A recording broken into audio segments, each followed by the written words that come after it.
中国可以，那么我们印度也一定可以。这句话在你的眼里可能是笑话，可在三哥心中这可是真理。当中国的高铁已经在飞驰电掣时，印度的高铁岂能甘于人后呢？莫迪老先在2014年刚一当选印度总理，就带着印度制造的雄心壮志，提出了打造覆盖全国的高铁网络。为了体现对该计划的重视，莫迪就把孟买到自己老家艾哈迈达巴德定为了首条线路。只要这条设计时速320公里的高铁建成了，那么两地的通行时间就能从现在的7小时直接缩短到2小时，这简直就是印度版的京沪高铁。因此项目刚一官宣，印度的媒体便集体沸腾了。爽！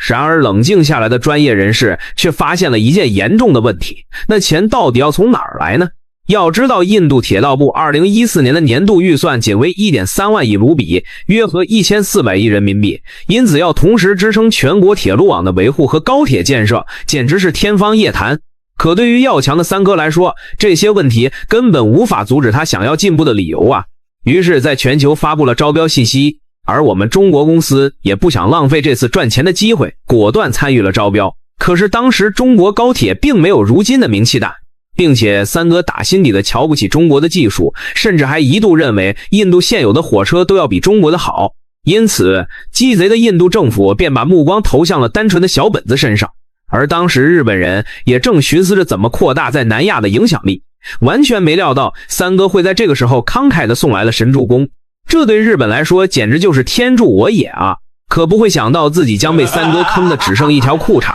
最后还要捂着屁股跑路。毕竟上帝都不知道三哥是不是连你的身体都不放过。于是在2015年，莫迪老先趁着访日的机会，提出与日本合作建设印度高铁的想法。日本前首相安倍晋三便毫不犹豫地签下了协议，可他死都没想到这将成为日本历史上第一杀猪盘。得知消息的印度媒体绝不会浪费这次宣传的机会，表示日本高铁技术是世界上最为先进的，中国是远远比不了的，并且这条高铁将成为印度崛起的象征，让世界看到我们的印度速度。而日本高铁公司也觉得自己捡到了个大便宜。要知道印度当年的人口仅次于中国，这就意味着印度的高铁市场规模根本无法估量，甚至印度的劳动力是极其廉价的，建造短短500公里的铁路还不是手拿把捏，并且成本的控制还能给公司带来巨量的利润。对于日本人来说，这简直就是个稳赚不赔的买卖。可现实真的如同想象的这样美好吗？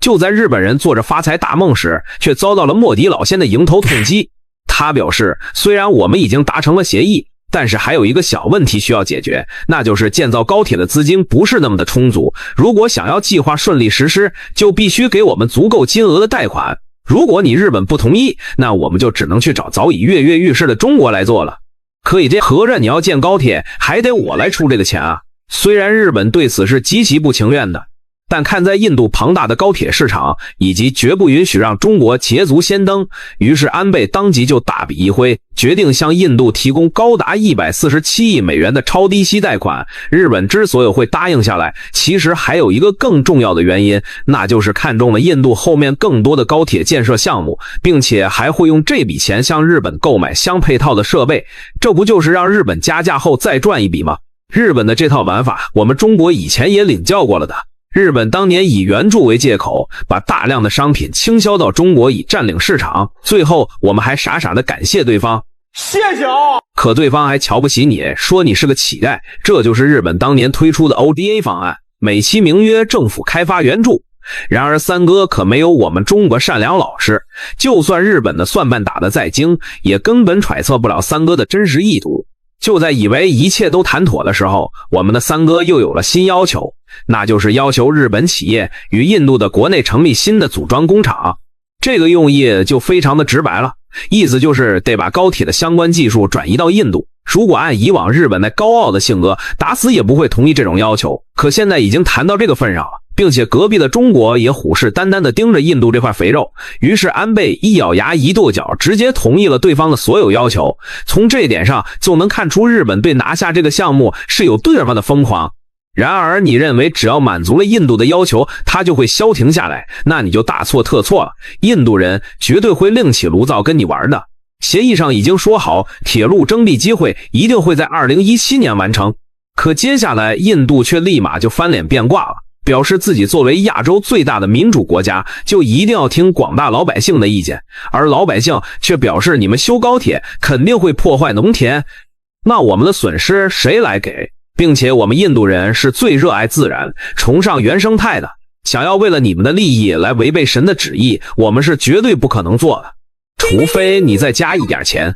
可日本坚决不想继续做这个冤大头，因此双方在这个问题上互不相让。可印度这个时候依旧稳如泰山，直到开工1年后的2018年，征地面积还不到整个用地面积的1/1000，这可把莫迪老先急得不要不要的，直接命令基层官员尽快加快征地进度。可那些官员却不紧不慢地表示，不是自己不努力，而是老百姓要求政府解决他们的生计问题，才会配合接下来的工作。因此本来原计划2023年就通车的项目，直到2024年都还没有解决征地问题。可这个事情拖着也不是办法啊，心急如焚的日本人已经管不了那么多了，为了减少损失，只能硬着头皮强行开工。然而印度政府可不会善罢甘休，义正言辞地表示，铁路轨道的高架设计的极其不合理，随时都有可能撞死我们的神牛。这番话彻底把日本人整无语了。印度人立马不假思索地表示，把高架建得足够高，牛只要扒不上去就没问题了。虽说这要求有点离谱，但乍一听还确实有一定道理。可又一个问题也接踵而来，修改方案势必会增加建造成本，那这个多出来的钱到底由谁来承担呢？这个问题可难不倒三哥，毫不犹豫地表示，既然设计上有问题，那么这个费用肯定是由日方来出呀。臭不要脸！日本心里那个憋屈啊，是哑巴吃黄连，有苦说不出啊。但一想已经都做到这个地步了，咬咬牙也就挺过去了，后面肯定会把钱给赚回来的。于是又花了将近10亿美元修改高架铁路。印度政府一看这架势，发现原来日本这么好说话，嘿嘿，于是又开始整活了。在进口日本列车的谈判中，96亿美元的报价直接被印度砍到80亿，而他的理由说出来还颇有道理。我们这里的各项制造成本低，只要在我们这里生产，60亿就能给你弄齐活，最后你们还能赚20亿，这难道不是双赢吗？听到这话的日本人一下就领会到印度这话的深沉含义，就是让日本把关键技术转让给印度。而更让日本人不爽的是，印度一直都是做事不给钱，你找他要吧，他就说你不给我钱，我怎么给你钱？无奈的日本政府为了赶紧搞完走人，不得不一直往这个窟窿里投钱，以至于起初的建造预算从 1.68 万亿日元硬生生的涨到了3万亿日元，可施工进度依旧如同蜗牛一样缓慢。日本网友知道这时候气不打一处来，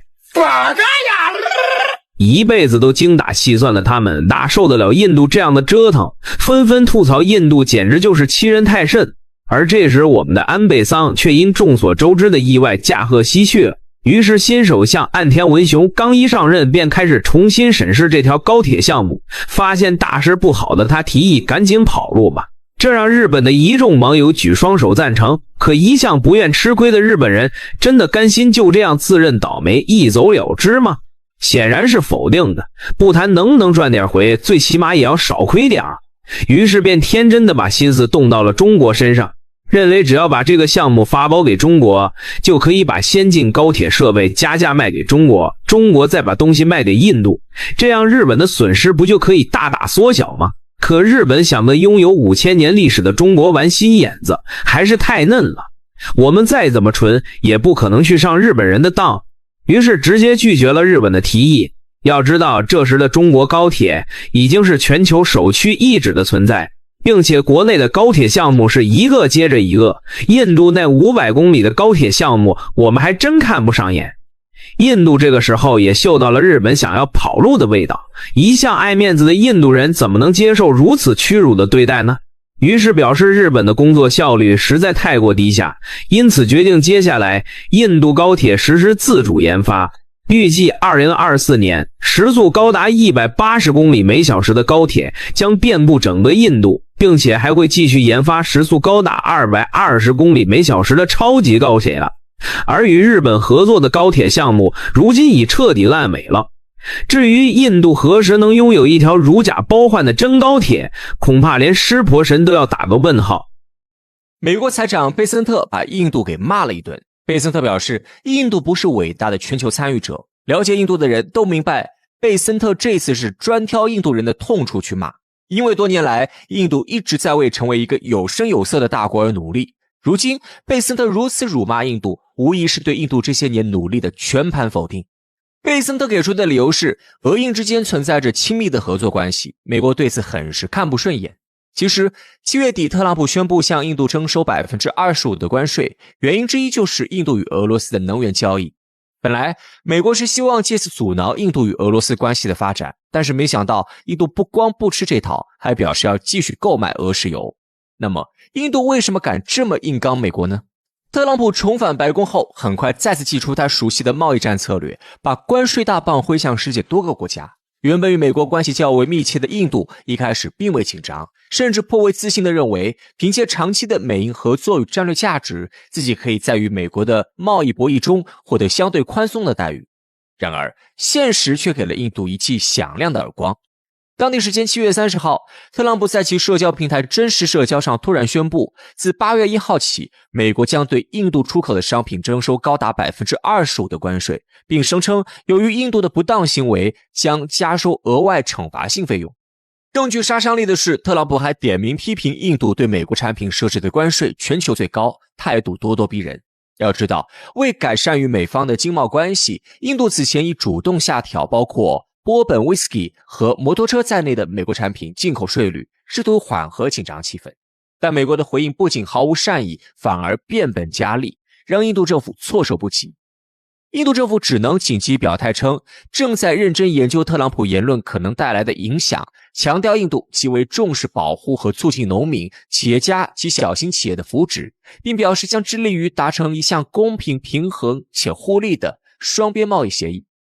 不过，这种温和措辞并未安抚各方不安情绪，反倒遭到国内反对派猛烈抨击。不少政客直接指责特朗普此次威胁性关税是莫迪政府对美外交的严重失败。受此打击，印度卢比汇率迅速跳水，股市指数下挫，服装、电信、珠宝等传统出口支柱产业也被波及，市场哀声一片。其实，这已经不是美国第一次对印度出手了。前几天，特朗普还在印巴冲突这个敏感话题上公开补刀。本次印巴冲突中，印度战机被巴基斯坦空军击毁，印度碍于脸面对此事讳莫如深，但特朗普就好像生怕别人不知道一样，他甚至强调事实上有飞机被击落了，5架、5架、4架或5架，但我认为确实有5架。这是第一次有领导人如此明确地点出印度战损数据，而且还是个美国总统。印度国内舆论哗然，反对党领袖拉胡尔甘地立即发声质问莫迪政府，5架飞机的真相是什么？国家有权知道。本就处于舆论压力中的莫迪政府因此更加尴尬，外交和军事形象同时受损。而最给印度人一击的，则来自特朗普的石油外交。同样是7月30号，特朗普宣布美国已与巴基斯坦达成一项重要协议，将共同开发其境内丰富的石油储备，并公开表示，说不定哪天这些石油还会卖给印度。这一连串操作彻底激怒了印度国内舆论。不少民众和媒体称，美国对印度的羞辱已经突破底线，呼吁莫迪政府做出强硬回应，维护国家尊严与主权。而一个关键问题也随之浮现，曾经被称为天然盟友的美印关系为何急转直下？冷战时期，美印关系曾长期处于冷淡状态，印度奉行不结盟政策，同时与苏联保持密切合作，这时的美国对其始终戒心重重。而当时的美方更倾向于支持巴基斯坦，以牵制苏联在南亚的势力发展。直到苏联解体之后，国际格局大变，美印关系才逐步破冰。进入21世纪，尤其是在小布什、奥巴马、特朗普等总统任期内，美印关系迎来了显著升温。从军事角度看，印度成为继美国传统盟友之外，唯一一个同时获得美国主要防务伙伴与战略贸易授权1级待遇的国家。印度近年来大规模采购美制无人机、反潜巡逻机与反导系统，逐渐摆脱对俄依赖，美方也因此视其为遏制中国崛起的重要棋子。正是这种看似稳固的合作关系，让印度在过去几年越来越有底气地参与到美国主导的国际事务之中。既然两国关系曾经如此要好，如今特朗普又为什么要把枪口对准印度呢？首先，很表面的问题是，印度还在大规模购买俄罗斯的石油。尽管面临西方国家联合对俄制裁的高压，莫迪政府始终未能在能源问题上让步，反而借此低价采购为本国经济解渴。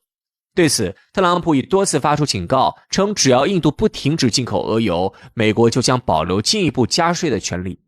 据专家分析，特朗普希望在俄乌问题上打出漂亮一仗，甚至寄希望于自己能在解决冲突中扮演关键角色，从而捧回诺贝尔和平奖。他渴望莫迪在这条道路上给予配合。然而，印度始终保持中立立场，没有在外交上满足特朗普的期待。第二个关键矛盾点则来自农产品贸易。美国多年来一直试图将其转基大豆、玉米等农产品大规模输往印度，但遭遇印方坚决抵制。印度不仅禁止大豆整粒进口，还对相关产品征收高达 56% 的高额关税，几乎将美国农产品挡在国门之外。背后原因，一是出于对转基因食品的宗教与文化顾虑，二是出于对本国农业保护的现实考量。印度是世界主要大豆产区之一，2/3的人口依赖农业为生，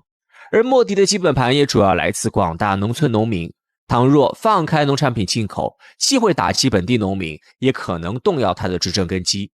讽刺的是，特朗普也面临相似的国内压力，他的核心选民同样是农民群体。而当前美国国内大豆、玉米等农产品正陷入滞销困境，急需海外市场出路。更深层的原因则是出于战略上杀鸡儆猴的需要。在对外贸易战屡屡受挫，盟友纷纷质疑其外交措施的背景下，特朗普急需找一个目标来展示自己依然拥有强硬手腕。于是特朗普果断挑印度开刀。他想达成这样一个效果，美国都向印度下手了，其他的小国家恐怕要对特朗普重新评估一番了。正是因为这些原因，美国对印度出手了，但是印度会乖乖就范吗？面对特朗普政府的步步紧逼，